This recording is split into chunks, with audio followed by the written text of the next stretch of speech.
Nous, on n'a pas eu cet enseignement-là, en fait, pas de cette façon. Tu comprends? Et ça, c'est peut-être un gros manque parce que dans la construction voilà, de l'athlète, donc sur les facteurs qui influencent la performance, donc il y a le physique, il y a la technique, il y a la tactique, il y a le mental. Donc maintenant, il y a les mesures anthropométriques, c'est-à-dire que la taille et tout ça. Après, maintenant, Tout à il y fait. a, voilà. Et puis maintenant, il y a la société, c'est-à-dire que l'environnement dans lequel il évolue. C'est-à-dire Hum, que le dengue évolue dans un environnement de volleyeur avec Angéline, avec Jackass, avec Patlan, avec tous ses frères. Donc cet environnement favorise le fait qu'il soit toujours imprégné par cette envie de de progresser. progresser. Voilà. Donc, j'oublie un de ses frères aussi, Florian, parce qu'il faut oublier personne. Donc c'est un peu ça, quoi. Donc, si tu veux, c'est vraiment ça qui nous manque, en fait. Ouais. Mais tu as par exemple parlé du côté psychologique. En fait, ça c'est le point qui m'intéresse le plus, tu vois. Parce que Ouais. j'estime que c'est un point qui n'est pas, c'est un point qui est vraiment négligé, tu vois un peu. Soit il est négligé, soit on n'appuie pas beaucoup dessus. Ouais. On ne le développe pas assez, tu vois un peu. Et par rapport à ça, je me dis, tu vois, il y a la construction d'un joueur, c'est comme tu l'as dit, plan technique, tactique et autres. Et puis il y a aussi le côté psychologique, tu vois un Oui. peu. Donc par Mhm. rapport à ça, moi ma question pour toi, c'est qu'est-ce que les joueurs représentent pour toi? Tu vois, à tes yeux, c'est quoi, ton joueur représente quoi à tes yeux? Écoute, je sais pas si je vais te surprendre ou je, je fais beaucoup plus attention à mes joueurs. Je pense beaucoup plus à mes joueurs qu'à mes enfants. C'est-à-dire que l'attention que je mets pour chacun de mes joueurs, je ne l'ai Ouais, pas pour mes enfants. Je les vois plus que mes enfants.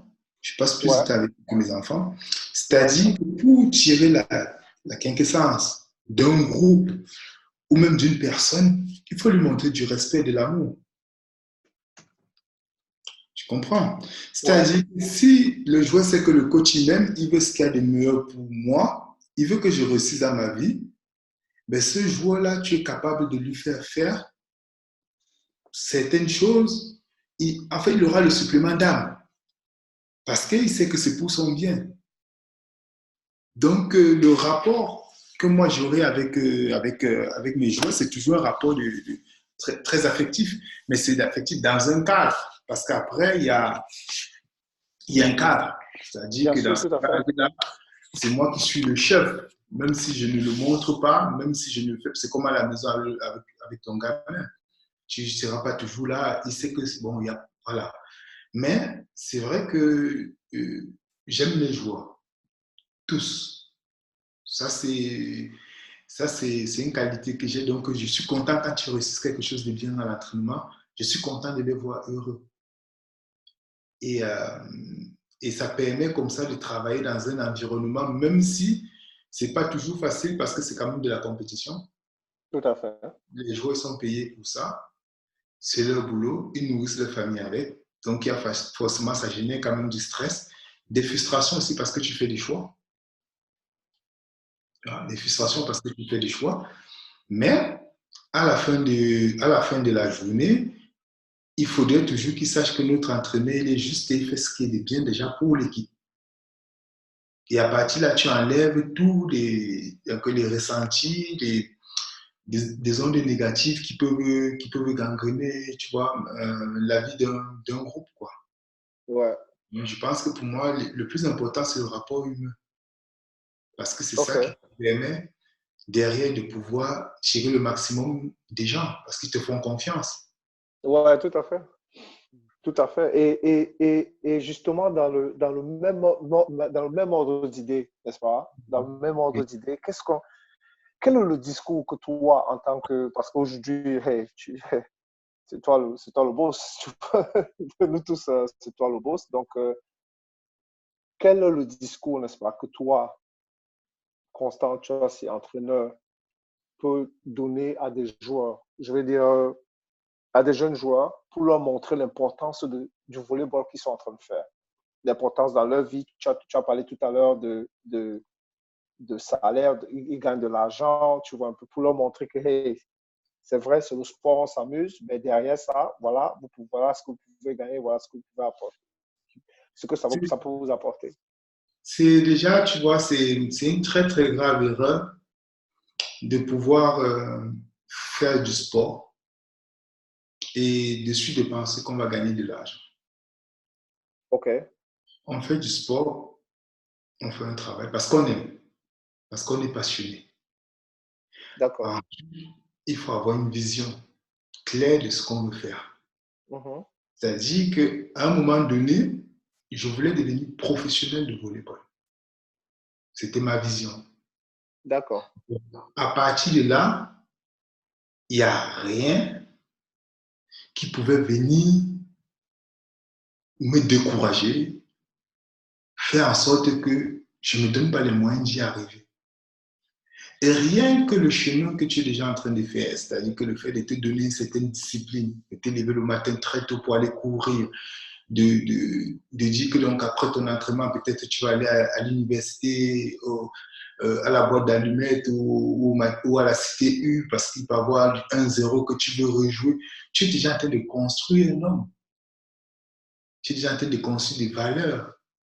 Tu es déjà en train de mettre en place tous les leviers qui vont pouvoir te faire à ce que tu deviennes un homme et un citoyen accompli. Tout à fait. Tu vois? Et Ouais. derrière ça, tu vas faire des rencontres. Aujourd'hui, on a des coéquipiers qui sont au ministère, qui sont. Demain, tu peux avoir un coéquipier qui est président de la République. Ton coéquipier, il est en Californie.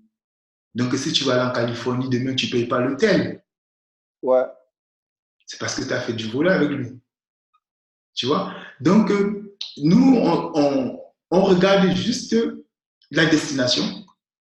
Ça va être l'argent. On ne regarde pas le voyage qu'il y a, tout ce qu'il y a. Et, euh, et je pense que c'est une bonne école. Je lui dirais c'est une bonne école parce que tu vas connaître l'adversité. Et le volleyball, c'est un très très bon sport parce que ben, tu ne peux pas toucher le ballon 2 fois d'affilée, donc tu auras besoin de ton coéquipier. Il Tout aura à besoin fait. de toi. Aussi bon qu'il soit, il aura besoin de toi. Et donc, du coup, là, tu vois, tu es vraiment dans des valeurs qui sont des valeurs humaines. Tu vois, je lui dirais, fais du volley, mais si tu peux aller à l'école, vas-y quand même. Mais si c'est que l'école te dépasse, te casse les pieds, n'y va pas parce que tu perds ton temps. Mais par contre, Ouais. derrière, tu as fait les choses qui sont justes parce que la vie en elle-même, déjà, c'est une école. Tu n'as pas besoin d'une institution ou d'un diplôme. Je lui dirais, oui, fais ce que tu as envie de faire, mais fais-le bien et fais-le pour les bonnes raisons. Ouais. Constant, Tu Ouais. vois? Et maintenant, la préparation, n'est-ce pas? Parce que, voilà, tu entraînes tous ces joueurs parce que, voilà, tu te dis, ils auront une carrière ou alors ils vont faire une carrière, tu vois un peu. Comment est-ce que toi, à ton niveau, tu les prépares, tu vois, pour pouvoir affronter tous les challenges qui viennent avec la carrière, l'éventuelle carrière qu'ils pourront avoir? Ah, mais si nous, on veut contextualiser, hein, Ouais. c'est-à-dire qu'on revient dans ce qui est nos problèmes sociétaux, tu vas te rendre compte que on a trop de manques. On a des manques au niveau de la construction de l'athlète. Mhm. Donc, on va prendre un jeune gamin à 12 ans, on va lui apprendre à jouer au volleyball. Donc, on ne va pas exploiter au maximum son potentiel parce qu'on a des manques, parce qu'on n'a pas de connaissances au niveau de nous, déjà en tant que formateur de notre formation. Tout à fait. Quand bien même ce joueur va arriver à un niveau correct et qui va passer professionnel, donc venir en France, il y aura des manques dans son éducation. Donc, à partir du moment où il manque dans sa construction générale, donc il manque dans son éducation, qui va directement se transposer ici. En fonction de l'environnement dans lequel il va arriver ici, ce ne sera va pas arriver. beaucoup de choses. Tu comprends? Tout à fait. Donc, donc, ça aussi, ce sont des choses qui, qu'on devrait intégrer dans la formation du joueur chez nous. On devait préparer les gens à devenir professionnels. Si. Puisque c'est son rêve, donc il peut y accéder. Si, Et si. autant mieux le préparer maintenant. Tout S'il à n'y fait. accède pas, ça ne sera pas perdu. Ça l'aidera pour autre chose. Pour autre chose, ouais, ouais. Donc, finalement, quand on arrive en Europe, on n'a même pas on a même pas la connaissance de la valeur de l'argent. On ne nous a même pas appris qu'il faut garder de l'argent. On ne nous a même pas appris ce que cela représente. On ne nous apprend même pas ce que nous on représente dans la société. Ce n'est pas les Européens qui vont nous apprendre. On arrive, nous sommes professionnels.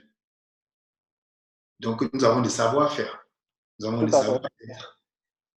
Sauf que derrière, on n'a pas eu un encadrement, c'est-à-dire que de la base jusqu'à maintenant, on n'a pas eu un encadrement qui te permet de venir et te dire, bon, hey, là j'ai un contrat pro, c'est le premier et le dernier. À partir de maintenant, chaque fin de saison, soit mon club me garde, soit il y a au moins un club qui m'appelle. Il n'y a pas déjà beaucoup d'argent dans ce sport, donc il faut que je commence à garder maintenant parce que je ne paye pas la maison. Parce que je ne paye pas la maison ou parce que je suis nourri à l'œil. Tous les week-ends, on a un déplacement d'eau dans les hôtels. Et on n'a pas cette éducation-là. Donc, dès qu'on arrive, on convertit en CFA. Nous sommes généreux, ça c'est normal parce qu'il faut, c'est notre ADN qui est comme ça. Mais on ne pense pas forcément à ce qui peut se passer demain ou après-demain. Donc, si demain j'ai un athlète, j'en ai beaucoup ici, là, des jeunes, et c'est ce que je leur dis. J'ai 2 joueurs qui, je suis allé moi-même veiller à ce qu'on bloque leur argent. Et je peux vérifier parce que j'ai suivi de paternel pour savoir s'ils ont cassé le truc.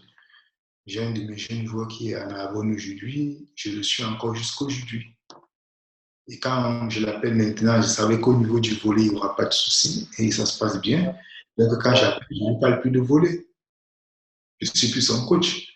Je suis sa carrière à distance. Je ne parle plus de volley. Sauf si peut-être je vois quelque chose, une attitude, un truc qui peut améliorer, mais on parle très très peu de volley. Je parle toujours de la vie, je parle de bon. Voilà. Enfin, je te pose la question parce qu'en fait, quand on regarde en général, hein, toi, tu as joué en France avec beaucoup d'autres de nos amis, frères. Moi, j'ai vu à distance, tu vois. Donc, ce que je dis, je peux me tromper dessus. Donc, faut pas trop me. Donc, je te pose la question parce que simplement, je me dis en général, il y a eu des choix, par exemple, que certains ont fait, tu vois un peu, qui auraient pu être meilleurs si ils avaient été préparés à la base, tu vois un peu, si des choix de vie, des choix de carrière, bref, des trucs comme ça. En fait, c'est pour ça que je te pose la question, quoi. Donc, c'est, ça revient à ce qu'on disait tout à l'heure. tout à fait. Voilà, c'est que chez nous, on a un retard. C'est qu'on a un retard et qu'on doit revoir la base de notre formation. Alors, est-ce que vous me La suivez? base, Ouais. Okay. La base de notre formation, elle n'est pas aboutie. Parce que quand on forme un athlète, c'est de A à Z. Donc, et là, elle n'est pas complètement aboutie parce qu'il y a justement des manquements sur plusieurs étapes.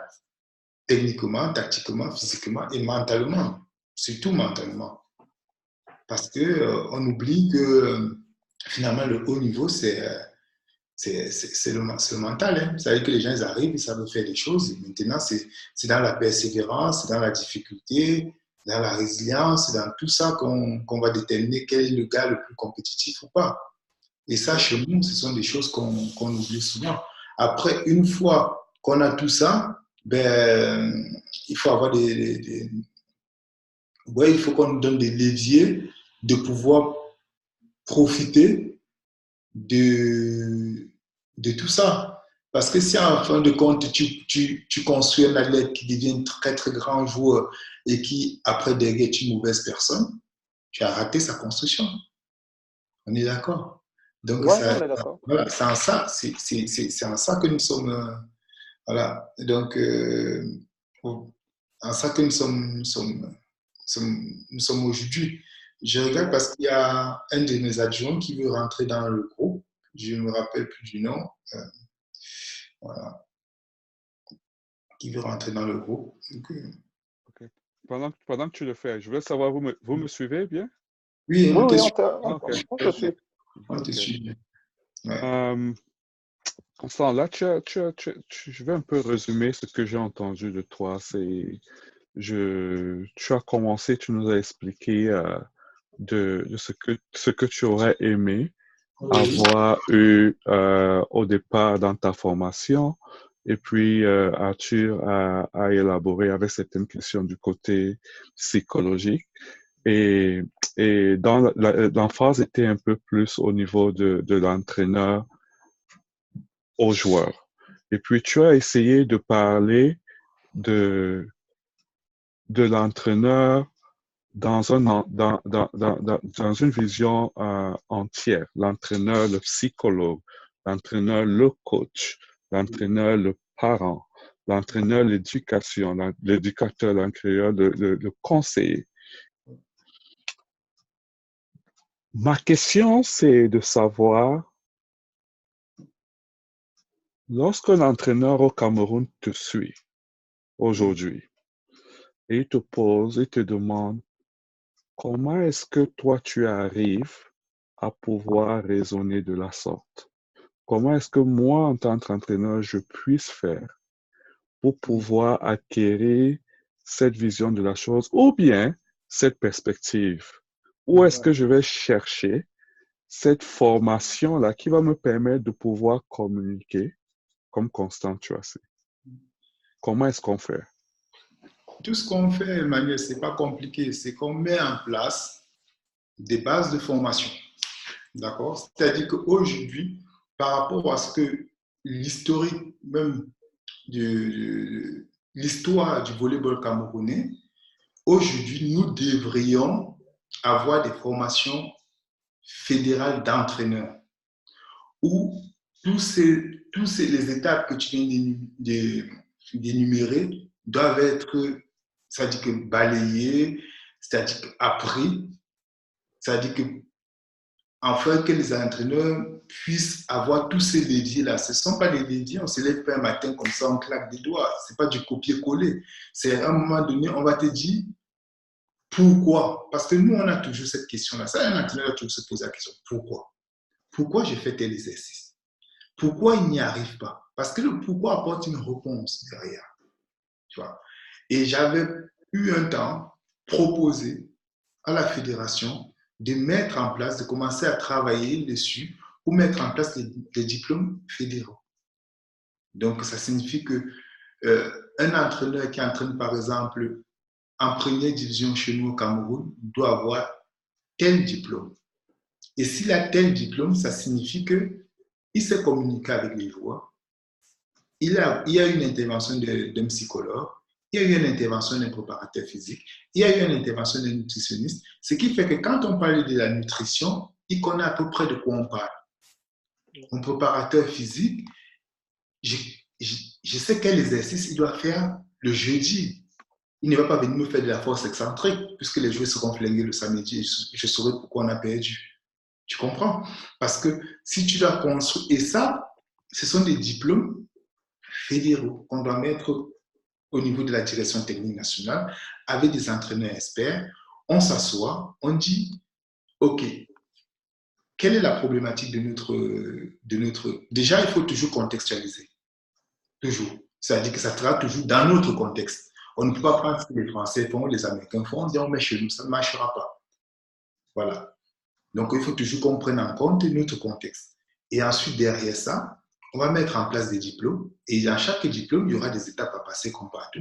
Et ensuite, les entraîneurs sortiront former. Après, maintenant, l'entraîneur qui veut vraiment apprendre, la première des choses, je l'ai déjà à Thieu, c'est l'amour. Tu dois aimer tes joueurs. Tu dois aimer ton travail. Tu dois aimer tes joueurs.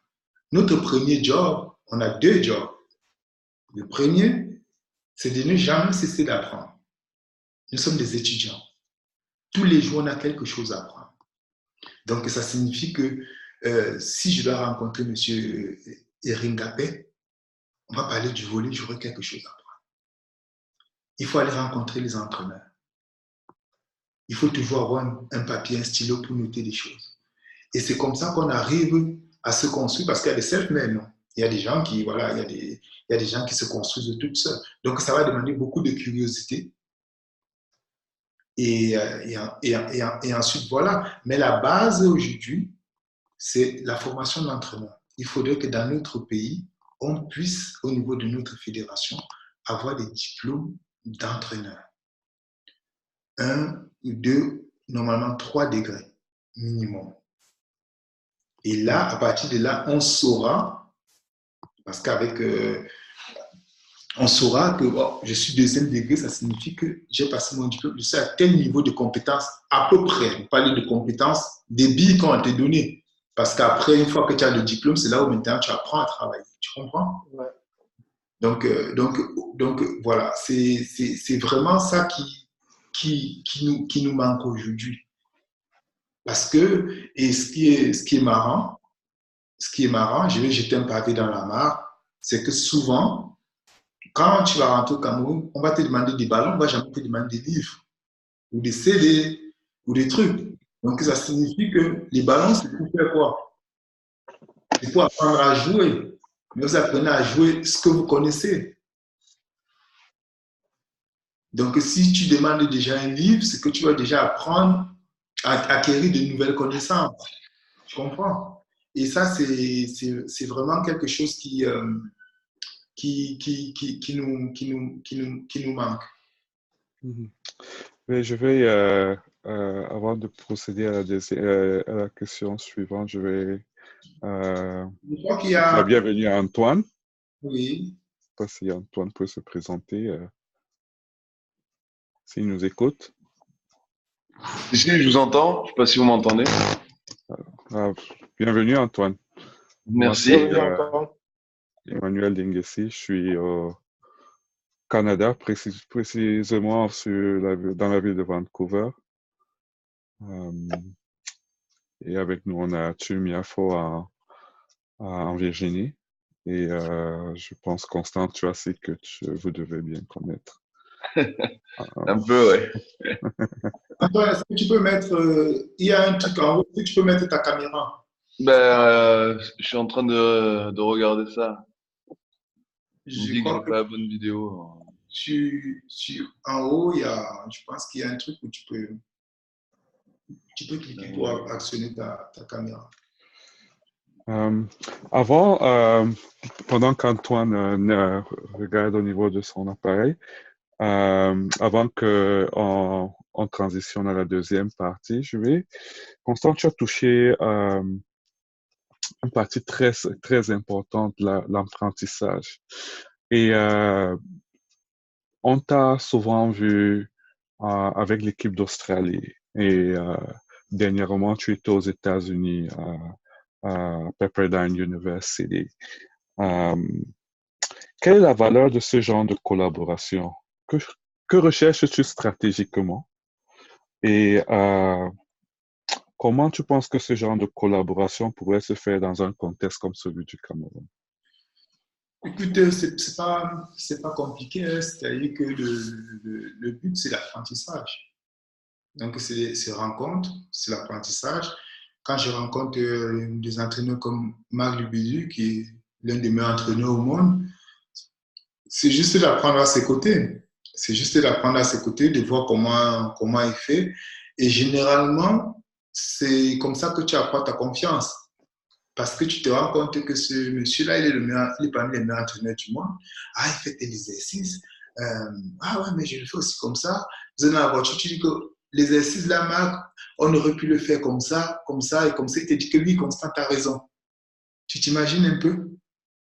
Tu t'imagines un peu le surcroît de confiance que ça t'apporte? Même Ouais, si, tout à fait.